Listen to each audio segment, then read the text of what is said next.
In the year that King Uzziah died, I saw the Lord sitting upon a throne, high and lifted up, and the train of his robe filled the temple. Above him stood the seraphim. Each had 6 wings. With 2 he covered his face, and with 2 he covered his feet, and with 2 he flew. And one called to another and said, Holy, holy, holy is the Lord of hosts. The whole earth is full of his glory. And the foundations of the thresholds shook at the voice of him who called, and the house was filled with smoke. When we sing praises to God, we're joining our voices with the heavens and declaring the holiness, the set-apartness, and the sacredness of our God. Just as the sanctuary where Isaiah was standing filled with smoke, may our homes and our hearts be filled with praises to our God. And I said, Woe is me, for I am lost. For I am a man of unclean lips, and I dwell in the midst of a people of unclean lips. For my eyes have seen the King, the Lord of hosts. We see the story shift to Isaiah and his response to what's just happened. We can imagine him kneeling and crying out to God for pardon because he knows what's supposed to happen to people who see God. He knows there's sin separating God from humanity.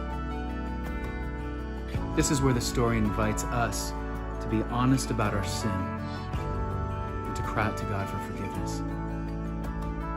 Then one of the seraphim flew to me, having in his hand a burning coal that he had taken with tongs from the altar. And he touched my mouth and said, Behold, this has touched your lips. Your guilt is taken away and your sin atoned for. We see that it is an act of God that restores us to relationship with him. He makes us clean. He moves towards us in an act of restoration. This is Jesus.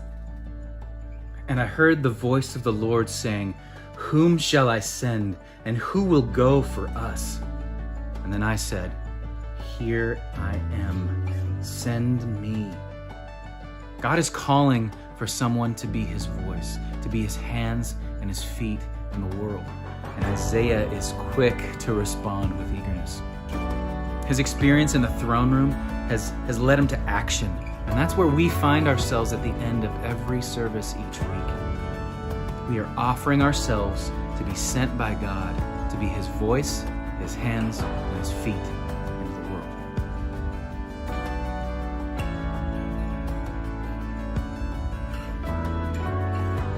Over the next few weeks, we will be thinking about how these rhythms help us to remember who God is, who we are, the work of Christ, and how this shapes our lives and our actions.